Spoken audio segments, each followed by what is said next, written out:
Assalamualaikum warahmatullahi wabarakatuh. Bagaimana kabarnya anak-anak? Baik semua? Alhamdulillah. Semoga Allah Ta'ala selalu memperlancar urusan-urusan kita, baik dunia maupun ukhrawi, sehingga kita bisa tolabul ilmi minal mahdi ilal lahdi. Amin ya rabbal alamin. Baik anak-anak, pada kesempatan kali ini Bapak akan menjelaskan tentang rukhsah di dalam sholat. Apa itu rukhsah? Rukhsah itu adalah sebuah kemurahan. Berarti rukhsah fi sholat, kemurahan-kemurahan yang Allah Ta'ala berikan kepada musolli, orang yang mengerjakan sholat. Apa saja rukhsah itu? Tentunya banyak sekali. Dan yang akan Bapak sampaikan pada kesempatan kali ini adalah mengenai tentang sholat jamak qashar dan jamak qashar. Baik, sebelum jauh Bapak akan petakan konsep tentang jamak qashar. Pertama adalah sholat jamak qashar, yang mana adalah yang pertama adalah jamak qashar dan juga ada jamak dan qashar. Dan tentunya di antara ketiga sholat qashar, jamak dan jamak qashar ini ada ketentuan-ketentuannya dan juga ada definisinya. Yang mana sholat jamak qashar itu diambil dari Al-Quran surat An-Nisa ayat 101, yang mana bunyinya adalah wa idza dharabtum fil ardi falaysa 'alaikum junahun an taqsuru minas shalah in khiftum ayaftinakum alladziina kafaru innal kafirina kanu lakum aduwwan mubina. Yang mana artinya adalah, dan apabila kamu bepergian di muka bumi ini, maka tidaklah mengapa kamu mengqashar salatmu. Dan juga jika kamu takut diserang orang-orang kafir, yakni ada bahasa khawatir di sini, maka sesungguhnya orang-orang kafir itu adalah musuh yang nyata bagimu. In khiftum, apabila kamu adalah dalam masa kekhawatiran, boleh kamu itu mengerjakan rukhsah di dalam sholat tersebut. Dan sebelum Bapak lebih jauh menerangkan, maka tentunya Bapak akan menguraikan tentang masalah sholat jamak.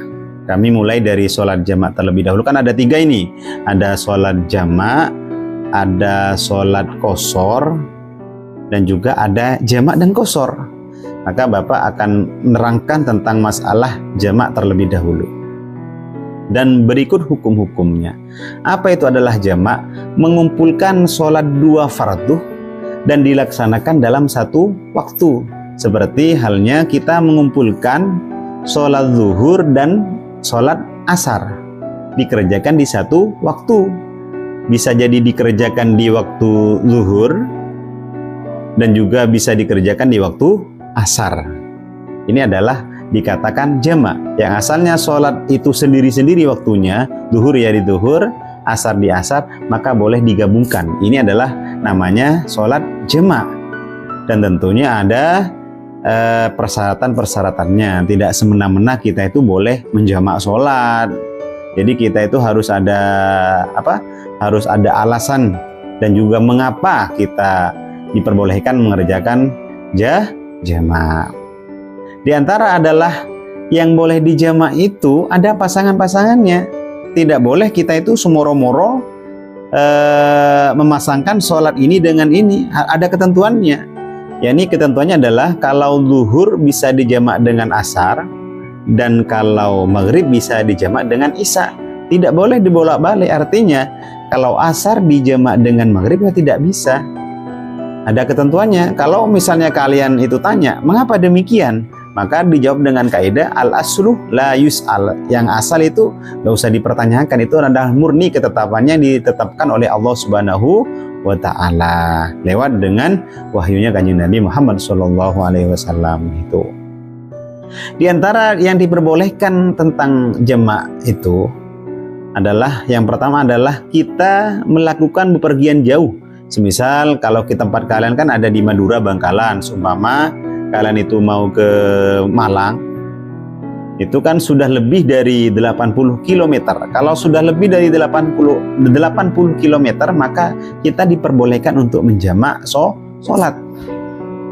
Sehingga kurang apa kemurahan yang diberikan oleh Allah kepada kita.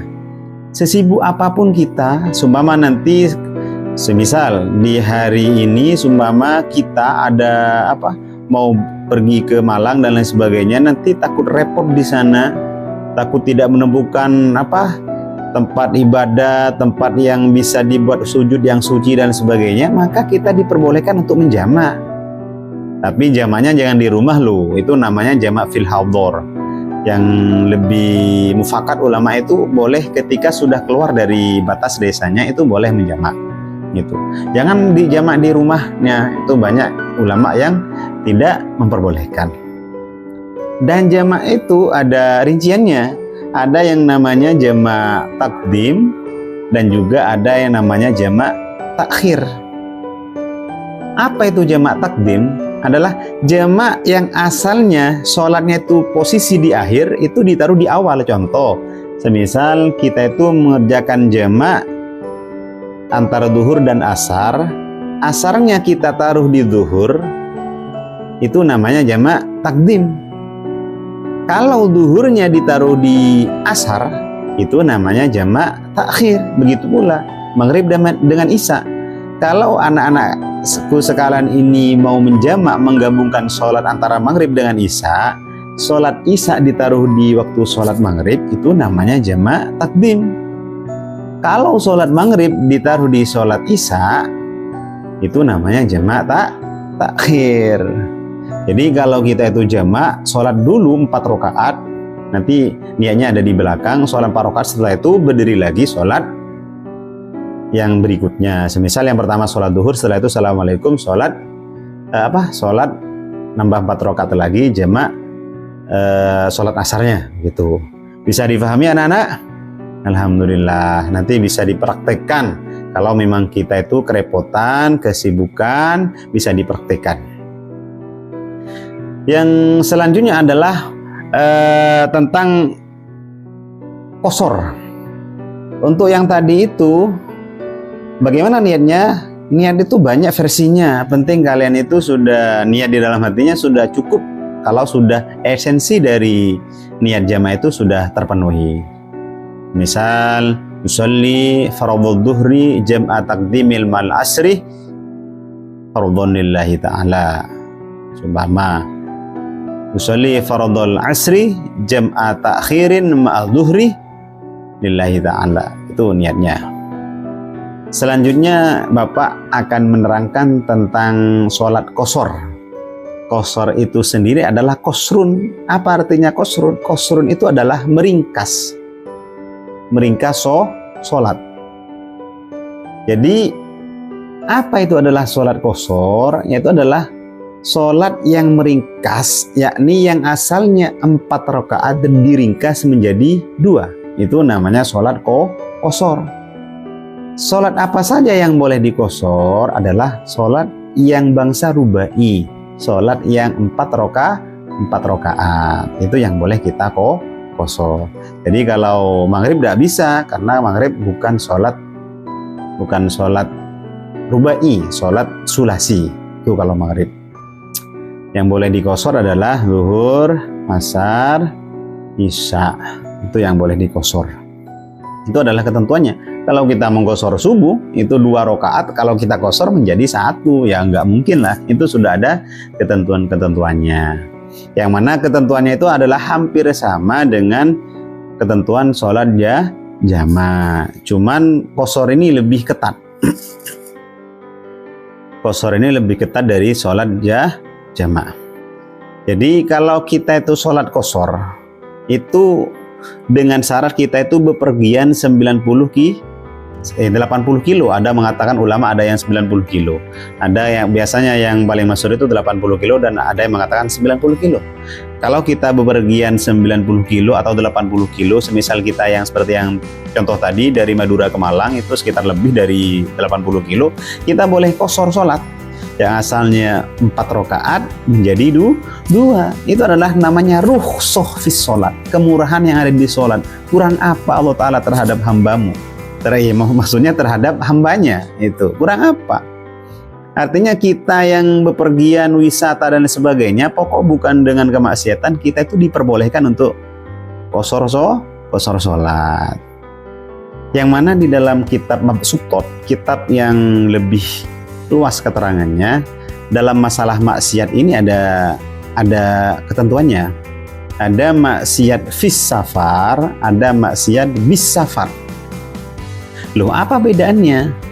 Maksiat fis safar itu adalah maksiat yang dikerjakan di saat perjalanan. Kalau maksiat bis safar, maksiat yang memang dari awal bertujuan untuk maksiat, bepergian bertujuan untuk maksiat. Kalau yang fis safar tidak, dari awal tidak berniat maksiat, tapi ketika di jalan itu menemukan apa, semama ayamnya orang diambil, itu namanya maksiat fis safar. Dan ini ada rinciannya.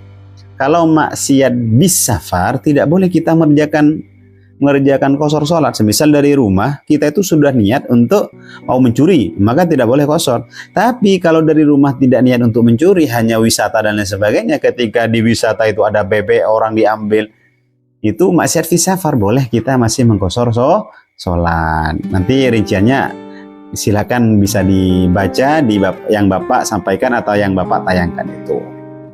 Itu adalah masalah sholat kosor. Yang bisa ingat lagi, yang boleh dikosor adalah sholat yang bangsa 4 rakaat. Tidak boleh yang 2 rakaat. Tidak boleh yang 3 rakaat. Bagaimana niatnya? Usalli fardhu dhuhri qasran lillahi ta'ala, itu saja. Saya niat untuk mengerjakan sholat zuhur dikosor. Asalnya 4 menjadi 2. Jadi yang pertama kita sudah jelaskan masalah sholat jamak, dan yang kedua adalah sholat kosor, dan yang ketiga adalah sholat jamak kosor.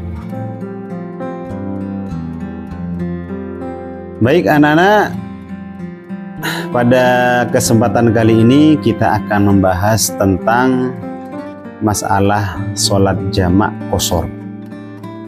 Sholatnya di jamak juga berikut dikosor. Itu dikatakan jamak dan kosor, double, di jamak dan dikosor. Kalau tadi yang jamak kan 4-4, jadi yang zuhur sumama jamak dengan asar, zuhurnya sholat 4 dan asarnya 4. Ada kriterianya, ada jamak takdim dan sholat jamak takhir.